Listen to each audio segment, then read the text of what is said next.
বলতো সুপ্রিয়দাকে সন্তান দিতে পারছিল না, আর সেটা নিয়েই স্বাভাবিকভাবে ওদের মধ্যে একটা মন খারাপ কাজ করতো। বুঝেছি, আপনি নন্দিনীদির খুব কাছের মানুষ ছিলেন, আপনি আপনার সুপ্রিয়দারও খুব কাছের মানুষ ছিলেন, আপনি দুজনেরই খুব কাছের মানুষ ছিলেন না? দেখুন, দুজনেই নিশ্চয়ই বিশ্বাস করতো, না হলে নন্দিনীদি আমাকে চাবিটা দেবে কেন? ঠিকই তো।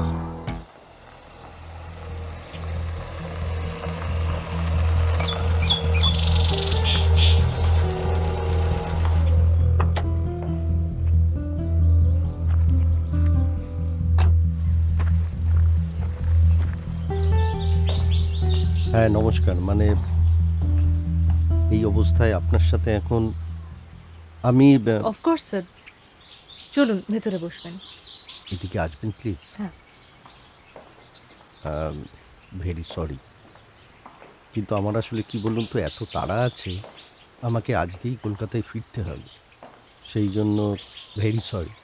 আসলে দেখুন, আপনি সুপ্রিয় মুখার্জির স্ত্রী, সামনে ইলেকশন, সব সিম্প্যাথি তো এখন আপনার উপর, বুঝতেই পারছেন।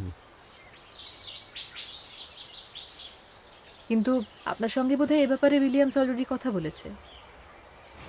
আমাকে রাস্তাঘাটে গাড়িতে ধাওয়া করছে, টাকা চাইছে। বিশ্বাস করুন, আমি এসবের মধ্যে থাকতে চাই না। তাই?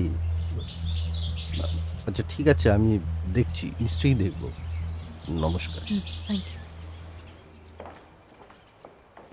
নন্দিনীদি,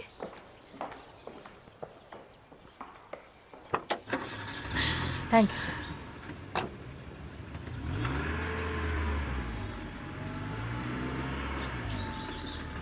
ভেতরে চলুন।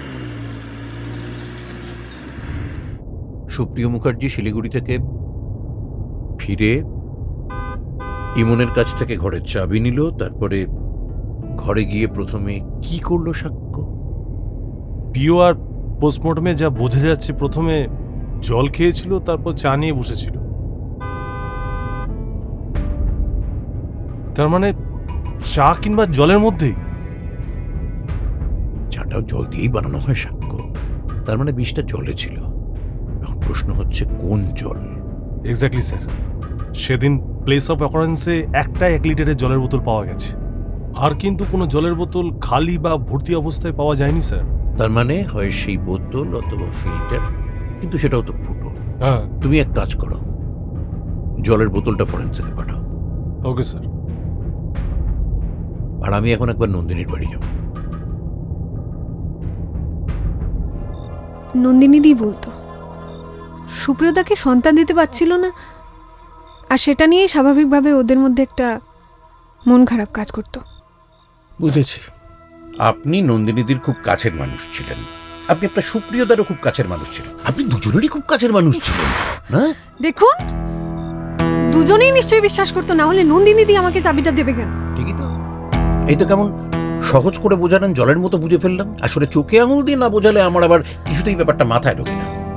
আমার একটা কথা বলুন, এই যে ওদের কোনো ইস্যু হবে না বা কার দোষ, এগুলো জানতে পারলেন কি করে? কোনো মেডিকেল টেস্ট করেছিলেন? মানে কোনো ডক্টর, কনসালটেন্ট? আপনার সুপ্রিয়দার কি আগের কোনো ইস্যু ছিল? ও এটা তো বলছেন আবার ওর প্রথম ইয়ে। হ্যাঁ, এই কি হলো? এই দাঁড়ান দাঁড়ান দাঁড়ান, আমার কাছে একটা বন্ধু ওষুধ আছে। একটা ছিল ছিল কিন্তু খেয়ে গেলে পারতে না একটা। ওই দেখো, কথা শোনে না।